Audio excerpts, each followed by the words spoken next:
Certainly, the program that we ultimately want to talk about, the cybersecurity model certification program, really does represent a good example of strong collaboration between public and private.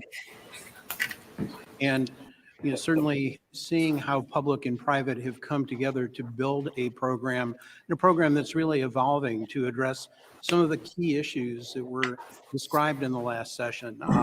Talked about stolen IP, stolen intellectual property, and a telling comment that they're coming after our data.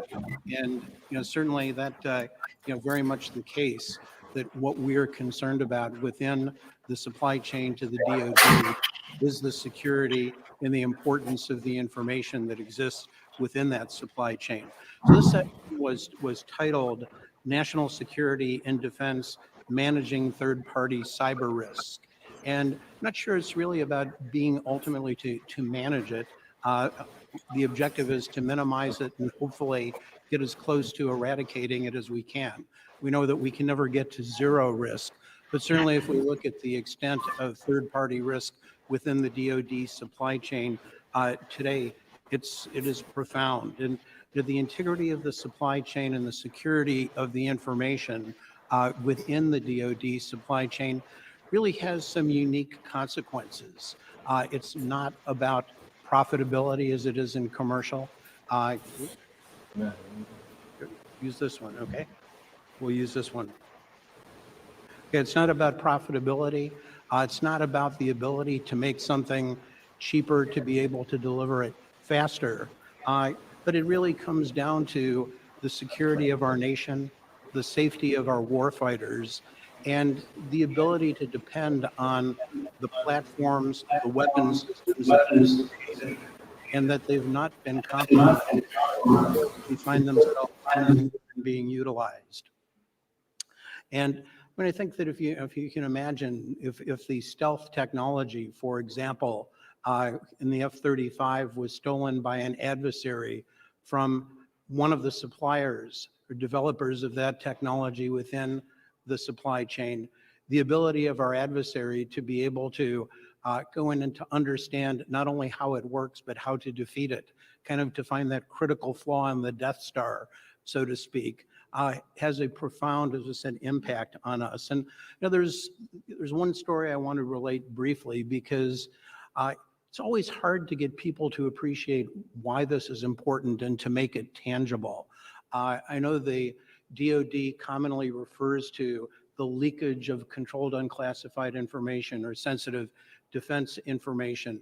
And they talk about the value of that information being $600 billion a year. That sounds like a lot, but what does that really mean? And I thought about this in terms of how it becomes potentially tangible. Yeah. Mic isn't on? How's that? Oh, okay. I could hear myself just fine. So, how do we look and make this more tangible? And if we think about our nation and our security, we depend a lot upon our submarine fleet. Navy has 57 nuclear submarines, and our security is dependent on their ability to project force and to represent a strong nuclear deterrent. And it's important that they're able to fulfill their mission. It's important that they're able to operate without knowledge of where they're at, that they're able to communicate communicate securely without their information being compromised. And in World War II, our enemies similarly depended on submarine warfare to be able to fulfill their mission. It was critical for us to be able to run convoys up and back across the North Atlantic to supply our allies and to support our troops that were in Northern Europe. And we ran about 450 convoys of multiple ships. And in the course of the first 2 years of the war, there were over 500 of our ships that had been sunk, over 40,000 lives that had been lost as a consequence of it. And this became a very important component of our enemy's war machine until we were able to steal the information that enabled them to communicate in private. And if you remember the story of Alan Turing, the theft of the Enigma machine, the development of the bomb in Cambridge, and our ability to detect and decode their messages. And so while they thought they were communicating secretly and in private, we were able to determine where their submarines were. We were able to route our convoys around that, and again, had a big impact on our success throughout the war and being able to bring a more swift end to that war. And as I said, like the adversaries in World War II, we're very dependent on our submarine fleet, and a lot of similarities. I mean, we depend on the fleet to be able to fulfill its mission. We depend on the fleet to be able to operate and to be able to communicate in confidence without being compromised. But the other similarity is that, like the German U-boat fleet whose cryptography was stolen, well, so was ours. And back in 2018, from a defense contractor, about 614 gigabytes of information was stolen. And this information included information about hypersonic weapon development. It included information on cryptography, communication, underwater warfare tactics, and so forth. And the one important difference is that we found out about it and were able to counteract the fact that we had been compromised. But imagine if we hadn't, and if today we were depending on our submarine fleet, believing that they were able to hide, believing that they were able to communicate independently and without being known, would we be living in a false sense of security? And where would we be today? And that's why being able to secure the supply chain to the DoD, ensuring that the information that our adversaries are really coveting is something that we can certainly defend and protect. And the impact of supply chain risk is not just something that's related to the DoD and to the military. It's certainly something that affects commercial supply chains. We've seen the impact of commercial supply chain risk recently from the results of COVID and the ability to get things like automobiles, to get semiconductor parts and so forth, and events like the Suez Canal blockage that occurred. So supply chain and the supply chain to the DoD is going to increasingly become an important battlefield. And now today we're going to talk about the DoD supply chain, but again, a lot of what we'll talk about is applicable to commercial supply chains that affect every other ecosystem that is there. And so with that, I'd like to ask my fellow panelists to briefly introduce themselves, and let me start with Ed Bassett. Hi, good afternoon. I'm Ed Bassett. I'm the CISO for Neo Systems. We are a managed service provider. We do services for primarily defense contractors, federal government contractors. So my perspective on this is the practical aspects of building and operating security programs that specifically protect the defense industrial base. And Armando, if I can ask you to introduce yourself, please. Everyone, I'm happy to be joining this panel. Hopefully you can hear me pretty clearly here. My name is Armando Seay. I am the co-founder and member of the board of directors of the Maryland Innovation and Security Institute, or MISSI as we prefer to be called. We run the Dreamport facility, Cyber Innovation Mission Accelerator, as well as the Mindset Mission Accelerator, where we do a lot of things in the area of supply chain, is where we're assessing everything from hardware risk to maritime cyber risk and how they impact the supply chain and force projection. Obviously working with hundreds of small businesses all over the country in their quest to comply with various DE cyber regulations. And where our model here is not deliver uncompromised, but assume compromise. Before you can deliver uncompromised, you have to find an adversary that's already residing potentially within your chips, at the core or other parts of your supply chain. So happy to be joining you guys. Thank you so much. We was there in person. Great. Armando, thank you. And finally, let me introduce Regan Edens. And Regan, I think as we talk often, you're on mute. We were getting some feedback. Thank you, Stuart. I appreciate the invitation by Val to the CFF forum. It's fantastic, and I apologize for not being there in person because of death in my family. But my name is Regan Edens, and I run a consulting and advisory services for digital transformation and compliance within the defense sector, DTC Global. And also very fortunate enough to be a former member of the board of directors for the cybersecurity accreditation body and chairman of the standards management committee former chairman of the standards management committee for the accreditation body.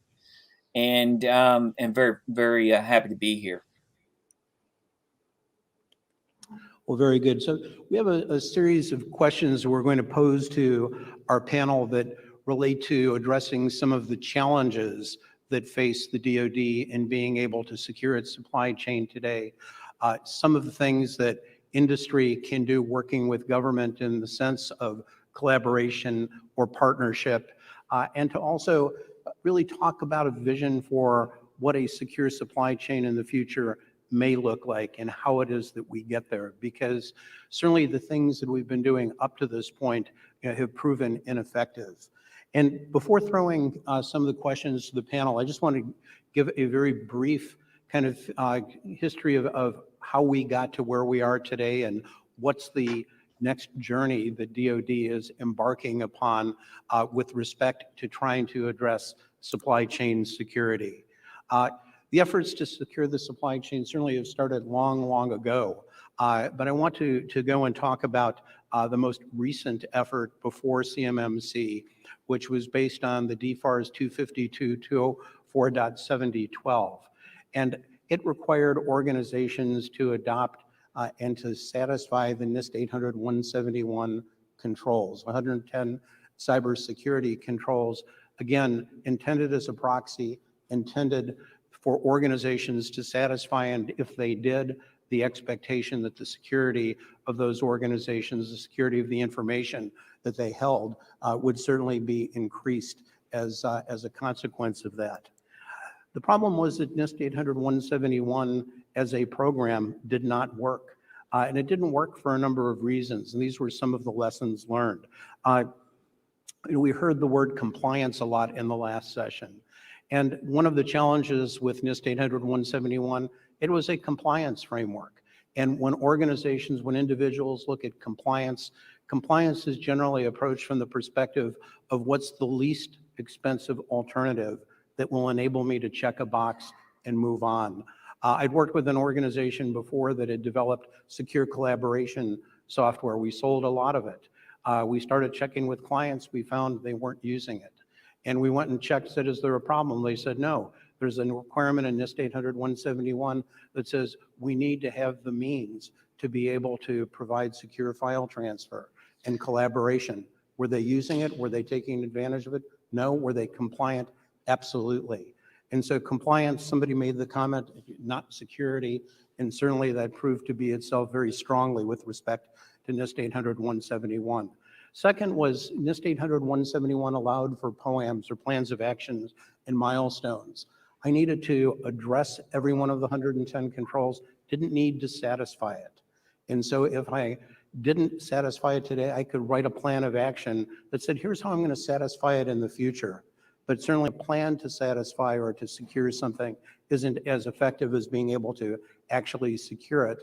And since there was very little teeth within NIST 800-171, we saw the execution of these POAMs to be fairly poor, and organizations just leaving these POAMs in place. And finally, we saw that NIST was a test that was self-graded.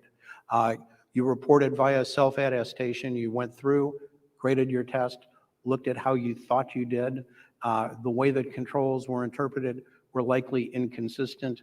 Organizations perhaps more likely to give themselves the benefit of the doubt and report, yeah, I've satisfied that. And as a consequence, again, we have found that NIST 800-171 just proved ineffective in being able to really reduce that leakage or theft of controlled unclassified information from the DoD supply chain. So CMMC, the program moving forward, and that we're going to relate to in our comments, tried to address a number of these deficiencies. There are no POAMs. It's a 100% conforming standard.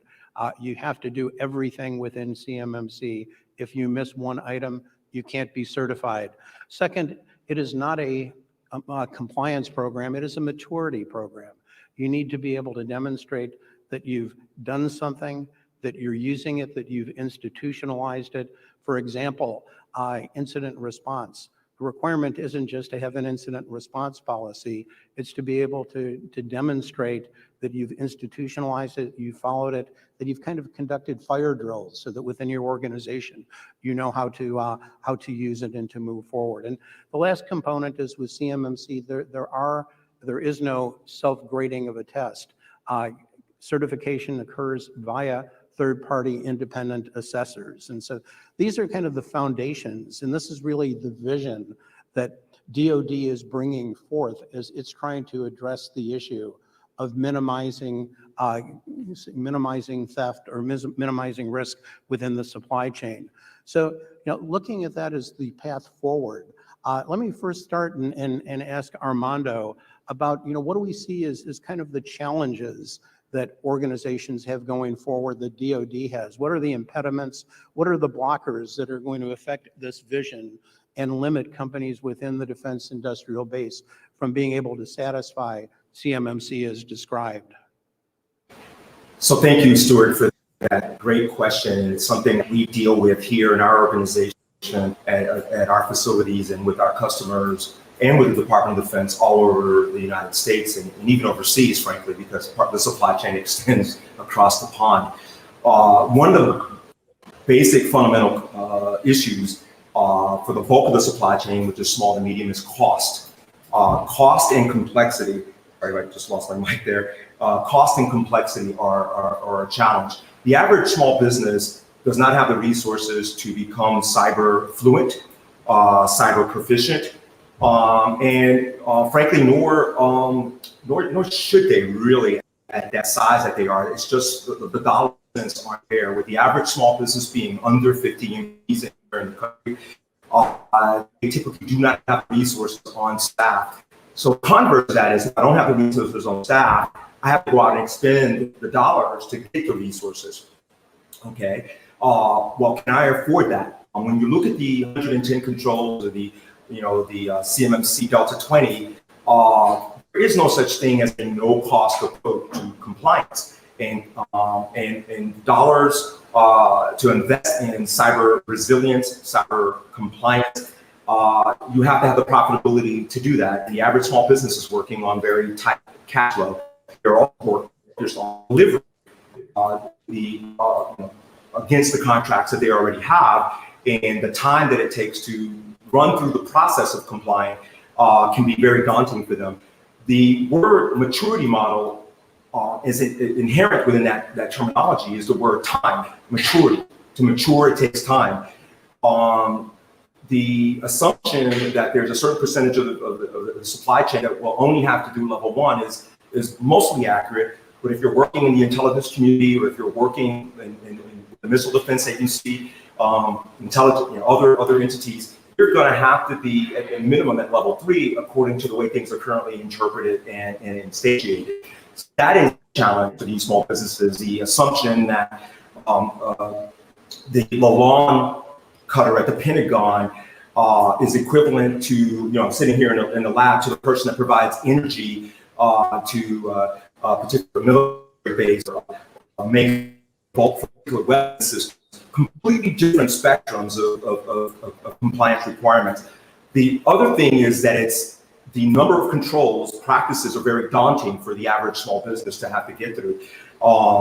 This may be an unpopular sentiment, but if you look at the title of the cyber policies, D2.S11 Oct, 7020, 721, it starts with the idea that we're supposed to be protecting controlled unclassified SCI or ITAR-related information.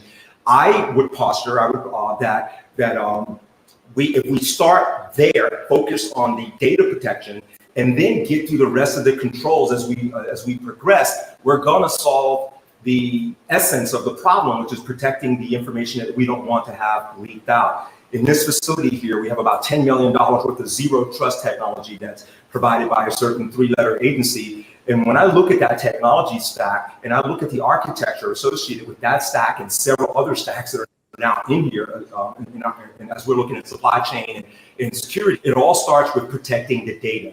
And I think that simplifying the process of compliance and allowing time for maturity for cyber resilience would help these small businesses. So I'll summarize by saying cost, time, complexity, and the three challenges that, and then lack of understanding, and there isn't enough training because the billions have already been spent in training the supply chain.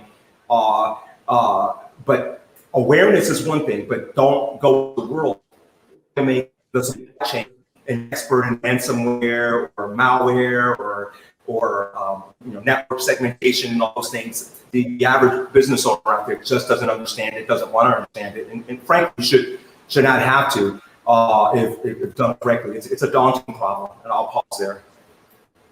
And I think interesting point about the cost, the complexity, the time, and what's different about this initiative and other initiatives. It's not a big organization that's looking, how do we secure ourselves? It's not about the federal government saying, how do we do this for the government? But it's about, in this case, getting 350,000 organizations that make up the defense industrial base to be able to do something, to be able to ensure that, in fact, we achieve the objective of CMMC. So Ed, let me ask you, what is the responsibility of the individual suppliers within this ecosystem, within the defense industrial base to reduce risk within the broader supply chain?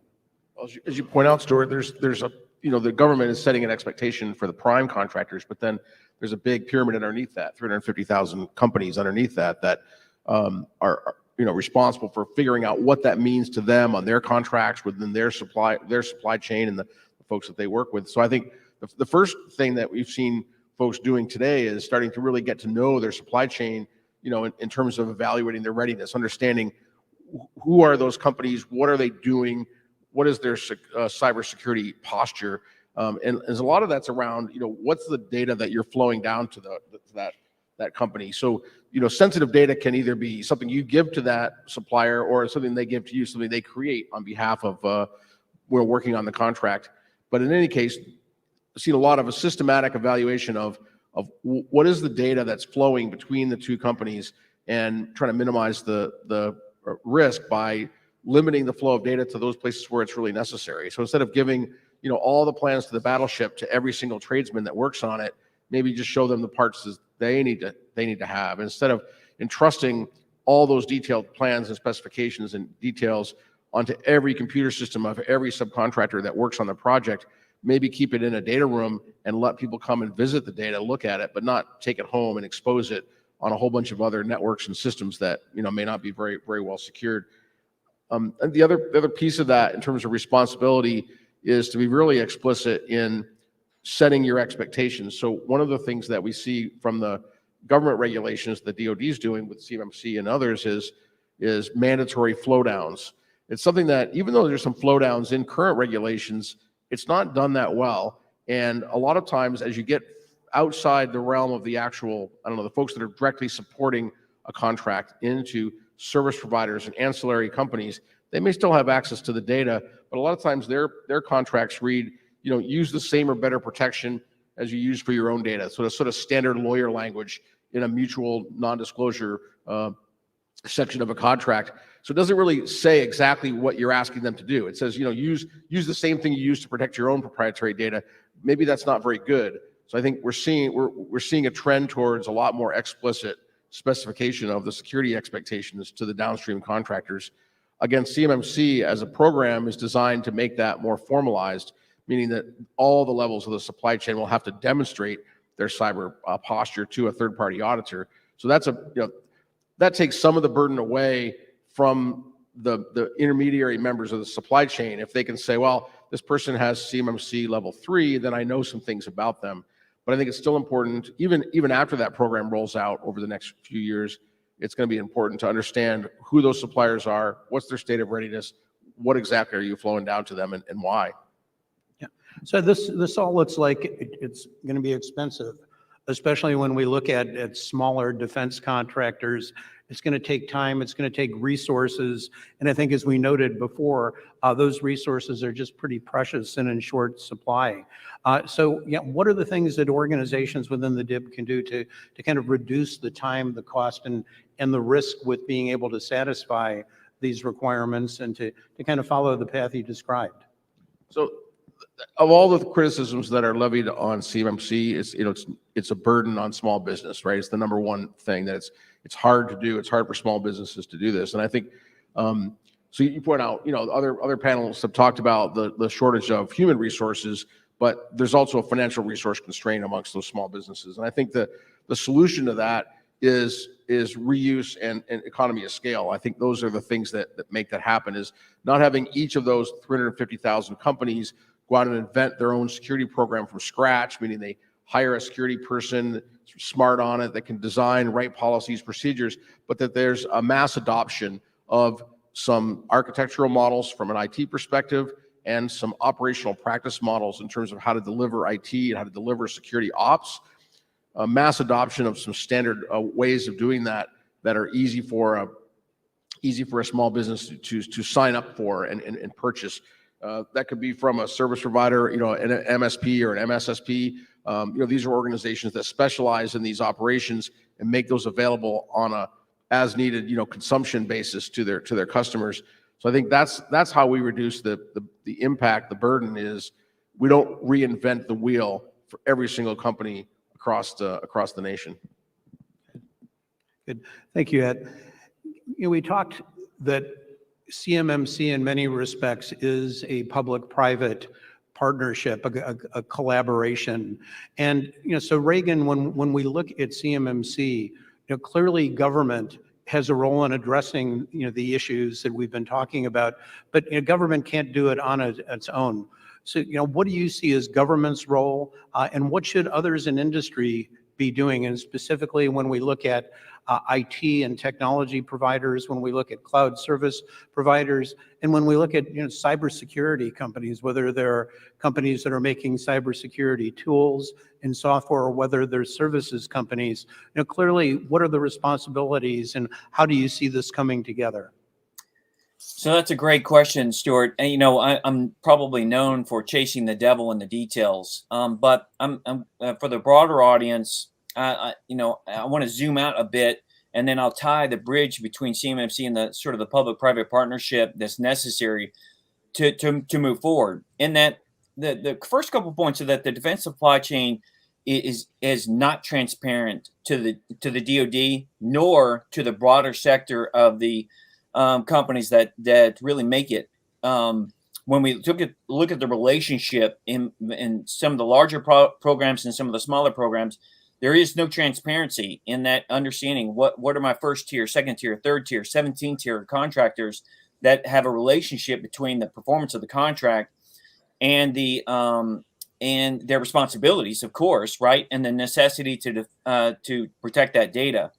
I think that the scope and scale of doing this is intimidating, and it should be. I spent in 2021, 5,000 hours and 20 really focusing on defensive supply chain risk and that relationship to cybersecurity and sort of this broader cybersecurity maturity model certification. But I think in that intimidation, we have to recognize the fact that there's a convergence.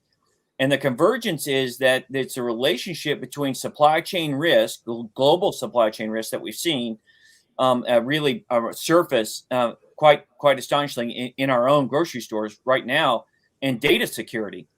Because data security in itself, the defense data and the ability to secure that data is inherent to the security integrity of the global defense supply chain. That the DoD is really codependent or dependent on in order to perform its warfighting functions, national security interests, and meet the goals and objectives to keep our country safe. I think that when you look at the greater emphasis in this convergence between the global supply chain, the necessity to secure it, the necessity to maintain its integrity, and the necessity to do that by enabling the data security, which is really the cornerstone piece of the cybersecurity maturity model. that function necessitates all future action when we're talking about elasticity, when we're talking about the ability for its supply chain to deliver and to be resilient through regional conflict, to be resilient through adversary targeting, right? Peer adversary and asymmetric threats targeting that supply chain and that data and the integrity thereof, and the ability for that supply chain to deliver and maintain its support to U.S. defense warfighting capabilities and systems. So when we look at it, when we look at that in terms of that public-private partnership, and we build a bridge over to what the cornerstone really cybersecurity maturity model certification really means to everyone, not just U.S. defense companies. What it means is that it's a standardization, and it's a baseline standardization of really what all of us have done in our personal lives over the last 5 or 10 years, which is, hey, look, there's some minimum basic requirements that we need to implement in our daily lives to keep our passwords safe, to keep our bank accounts safe, to keep our proprietary data safe, in our personal data safe within all of the risks that we experience day to day. That bridge really builds over and is really within industry in the manufacturing processes that support the defense industrial base. So what we all perceive and engage and embrace Industry 4.0, but that reality of IoT and supply chain resilience when transitioning and sharing data amongst all of our supply chain partners and subcontractors is really absolutely dependent on the basic cybersecurity requirements that do need to be standardized across industry, both domestically and globally. So the CMMC provides a foundation to really establish a uniform set of requirements for those basic cybersecurity. It doesn't turn those organizations into Fort Knox, but what it does do, it builds some uniformity across the defense industrial base, so that we have an objective standard to determine what our risks really are and to monitor those risks and observe those risks. So the power for us is really standardizing that approach amongst the defense industrial base for sure, but also using that as a standardized model for all industries and sectors, certainly throughout the federal government, and of course in that extension into regional risks and vulnerabilities across the global supply chain. So I think that this model really sets a precedent, and it sets a precedent which says, in order to do business, in order to meet the expectations of both the customer and the responsibilities and duties and obligations of the contract and their higher strategic importance, i.e. the national security risk, we've got to embrace a uniform set of standards and be able to effectively implement them, or you don't qualify in order to participate in this high-risk endeavor, which is to protect, obviously, and produce goods and services that support the national security interests of the United States. And Regan, I know that there were a lot of other things that we wanted to chat about in the course of this, and we probably could have filled a seminar just on this topic alone. I just want to ask each of the panelists, maybe we can take in 30 seconds, just a quick vision for what would a secure supply chain look like for DoD in the future, because it's clearly not simply about making the one we have today secure, but building one that is in fact secure. The one point I'd make is that we all need to appreciate the urgency of this issue, and we need to appreciate the need for this to move ahead in a bipartisan and depoliticized manner. But Ed, let me ask you to go first, and if you can take about 30 seconds, and then hear from Armando and Regan. But how do you see as an ultimate vision for a secure supply chain? I think I'll split my 30 seconds into two things. One is, the externally visible signs of your security status are really important. So, CMMC is a big move towards that. We've seen other models, High Trust, ISO 27000, right? These are externally visible badges you can show other people above you, below you, around you in the supply chain what your cybersecurity status is. So I think that's a move that is necessary, and that needs to be based on truth, not just pay to play or some other mechanism, right? You have to really be able to demonstrate that you're doing cybersecurity right. The second thing I'll say is we've got to get towards IT that is consumable by non-experts, right? So not everybody who buys a computer system is an expert in cybersecurity, and we have to recognize that and provide things that aren't as reliant on correct implementation, correct usage by the consumer.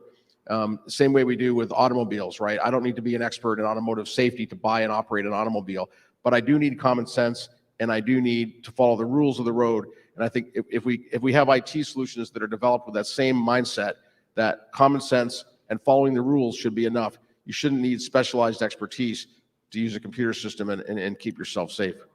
Very good. Ed, thank you. Armando, we can ask you in 30 seconds, just last thoughts and kind of a vision for a secure supply chain. So the vision for secure supply chain. First, we have to prioritize risk. The CMMC is an excellent holistic approach to cybersecurity and cybersecurity resilience. But within that construct, we have to prioritize what we're trying to secure first, what's the most important to secure. A second component, see around me, I have industrial control systems. Everything gets manufactured somewhere. Unfortunately, that's part of the problem. It gets manufactured somewhere, unfortunately, not primarily in the US, which is why we're seeing all the ships and all the stress that we're having in the supply chain. The Department of Defense or the government has to assess what is critical manufacturing and how to get those assets that are critical to the warfighter, to the defense of the nation, to the ability to project force, and get those things manufactured back here on shore so that we're not dependent on foreign entities to do that. Yes, it's maybe a pipe dream, it's very difficult to do, but to me, that's where supply chain security for the most critical aspects of our supply chain, whether it be the grid, whether it be the computer chips that are in short supply because it's manufactured overseas. Three, we focus on the data. That's what the CMMC and the NIST 870-12 is all about. We don't want to lose sight of what we're trying to do is at the core, first protect the information. If we encrypt it, if we put identity management in it, if we manage what networks can access it, what endpoints, what individuals from what country, and if it is encrypted, the lack of imperfect resilience, because it's difficult to achieve perfection, will minimize the impact of the loss of any of that CUI or other related data if it leaks out of the supply chain system, because we're going to impose costs on the adversary to unencrypt that data. Okay, and then the resiliency of the supply chain, not from, hey, can I defend myself? Can I detect a cyber attack? What happens when that cyber exploit does successfully hit my company? Can I recover? I'm a critical component in the supply chain, regardless of whatever maturity model I'm adhering to. Can I recover my business so I can manufacture that weapon system for the warfighter tomorrow or the next day? So those are my key points there. Good. And Armando, if we can just give Regan a true last 30 seconds to have the last word. So thanks, Stuart. So I think that if we accept the fact that supply chain security and data security have converged, that these two concepts are inseparable, then the reality is that a national security supply chain strategy incorporates a data security strategy. And if we take that idea and we embrace that model, then you look at an approach like the Solarium Commission. Solarium Commission did a fantastic job and is ongoing in its ability to look at this at a comprehensive scale and looking at both policy, regulatory, and both public-private partnership. If we take this approach and we integrate sort of this national supply chain risk management strategy in with data security, and from a Solarium perspective, then we find and analyze where those risks are from third parties, where those risks are within that are driven by cyber insecurity, right, and that data insecurity. And now we've got a mechanism really to do that, to build resilience as a national security priority and develop agile strategies that really buffer methods and mechanisms to mitigate the inherent risk of a just-in-time inventory management system that we see with relationship to COVID in our, in grocery stores right now. So I think that as we sort of centralize this approach, cross-agency, cross-discipline, public-private partnership is warranted, very similar to Solarium's approach. And then now we have a very, we take this sort of the CMMC model and we apply it with integrated federal statutory regulatory authorities and acquisition strategies and policies and activities, which really reinforce supply chain and data security. So I think that those fundamentals are really unnecessary, are really necessary in the vision moving forward. Right. Regan, thank you. And I know we're kind of just a little bit over time. So I want to thank the Cyber Futures Foundation for the opportunity to address the group. Certainly we feel this is an important topic. Last word, I think, is we started this journey with CMMC focused on cyber maturity. And if there's one thing that we've learned, we need to put maturity and think about security first as we go through this journey and expunge the word compliance from our vocabulary. So again, thank you all very much this afternoon. Thank you all. Thanks for being moderator and speakers.